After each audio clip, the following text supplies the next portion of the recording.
Now we're going to look at creating a new event registration. As you will have heard in the training video for the calendar administration, if you've already listened to it, it is very important that you put your event into the calendar before you do the event registration. Otherwise, you're going to have to repeat all kinds of information. However, if you have an event that you're not putting on the calendar that you still want to advertise, you can click right here to add new event registration. Otherwise, you'll want to use your drop-down menu and find the event in the listing right here for the calendar of events. And then you'll simply click Add. When you do this, it will actually bring in all of the information that you've put into the calendar of events information. In this case, I didn't put much in, so it's not going to bring a whole lot in. And I did that because I want to go through what each of these will represent and what you want to do with each one of these fields. The event name is exactly that, what you want to have your event called. Then on your event category, you'll be able to edit these categories from the previous menu where I showed you that you can edit event categories. You might want to choose, for example, a chamber event, member event. You may have other categories as well, but you're going to choose the category. In the description, you're going to write a full description of the event, as well as then on location, the location name, address, second address if needed, city, state, zip code, and the country. The country is not mandatory, especially most are in the United States. Also, make sure you choose your event beginning date and your event ending date. You do not have to choose an event end date if it's only happening during one day. If it's a multiple day event, you want to choose that. Also, make sure you choose your event start time and end time. If you'd like, you can include this information in a vCalendar file, and that will provide a link that will allow people to download it and just automatically put it into their calendar files. So if you'd like that, make sure you check that. And make sure, as it says here, you've entered the start and ending time. Otherwise, the vCalendar file will not be valid. The next field we see here is the registration cutoff date.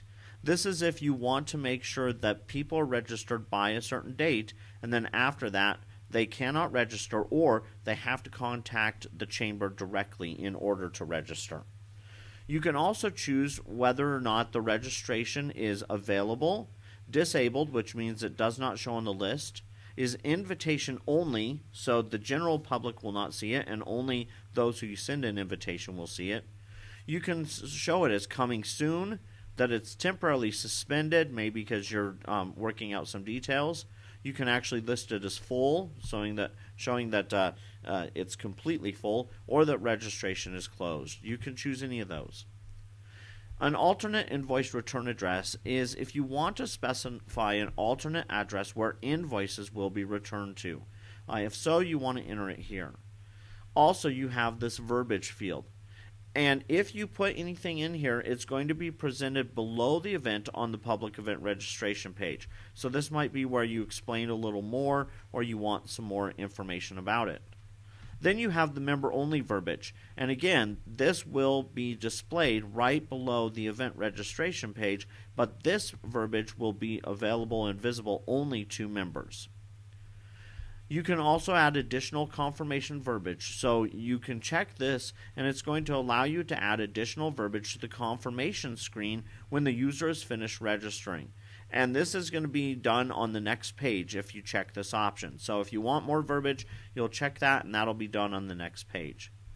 Then there's the notification email address. This is where you want the notifications of registrations to go to say, hey, you've got someone who's registered for this event. So you want to put in the email address of the person who will be responsible for receiving these notifications. If you have more than one person, you can enter a notification email 2 as well as 3. Then you've got the confirmation email additional verbiage. And so if you enter any text here, it's going to be added to the confirmation email, which will also include the details about what the attendee registered for. So the attendee will receive a confirmation email with all the details of the event. And if you want additional text here, you'll type it in right here. You also have the option of auto-copying an event. So if you have an event that's going to happen every month, whether it's the first Tuesday of the month or it's always going to happen over and over again, you can choose, for example, the first Sunday or the first Tuesday of the month. And then when you do this, it's going to, excuse me, it's going to automatically copy the event every month on that particular date that you specify. Next, you have the option to force descriptions to show. If you choose this, you'll see there's an additional place to write descriptions. And normally when you write those, it's got a little plus symbol next to it that people have to click on to have the entire description show up. Excuse me. If you click this button, this will force them to always show, so they don't have to click on that plus button. If you are going to do additional descriptions, I do recommend this because a lot of people will ignore the plus sign to look at more information. Next, we have the first additional mode. This might be used, for example, if you are wanting a table of 8 for your event, and you put in the price for one person to register the table of 8, let's say $600. And then you want them to list and register the other 7 people at the table, but of course you don't want each one of them being charged $600. You want to check this box right here. This will allow, if the first attendee selects from a non-zero package, that means if they select from a package that has a dollar amount, a price to it, then additional attendees that they mark will only be allowed to select from $0 packages, from non-dollar amount packages. And so that's how you can get a table of 8 registered and get your count correct without having extra charges happening. You can enter here payment method notes. These are also optional, but if you enter these, they'll display on the payment method selection page, so you can specify more information about the payment methods. Also, if you're allowing them to pay by check, you can enter your instructions right here for how they can pay by check, such as who to make it out to, where to send it, what to put in the memo box, anything like that. In addition, depending on your setup, your organization setup, you will have allowance for different types of payments. However, for an event, you may want to not allow all of those payments. For example, you may not want them to be able to pay at the event. You want them to pay in advance. So you'll want to click this checkbox that says suppress pay at event. That makes it so they cannot pay at the event.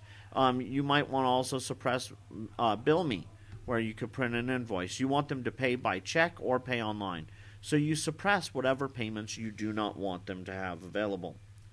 If you have a logo for the event, you can click here to upload the logo for the event. You can actually upload 2 different logos for the event. And so you have the option here and here, as well as making a link on these logos.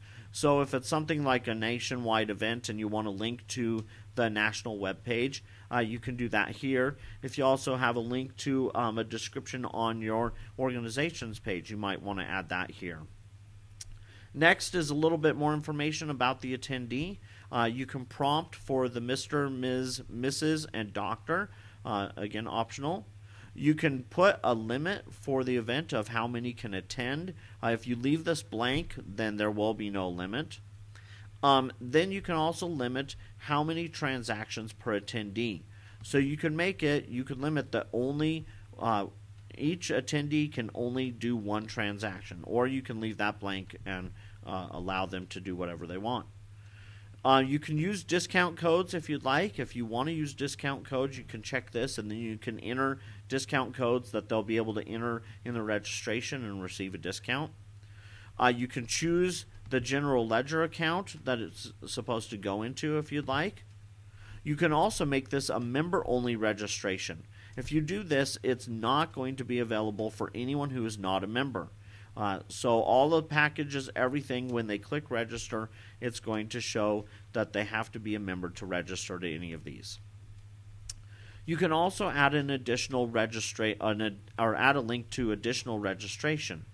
This allows you, if you have other events and you want them to be able to just click from one event registration to another, you can choose which event you want them to go to right next.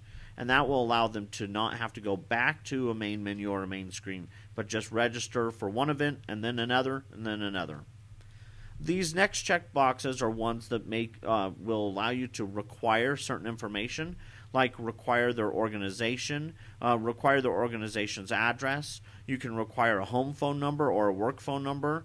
You can actually specify another thing that you want to require. You can just check that, and it'll allow you to specify what else you want required. You can require the attendee's phone number or their email address. You can require the attendee's address. You can also enable purchase order number. So if they want to be able to have this put in for their company for business expense, you can actually enable a PO number to be there. And you can enable event admins. And so this will allow you to make individuals admins for this event. You can also put in a different title for attendees and a different title for the packages. Once you've done all that, you want to go ahead and click continue, and that's going to take you to the next page of the event registration, which we will cover in another video.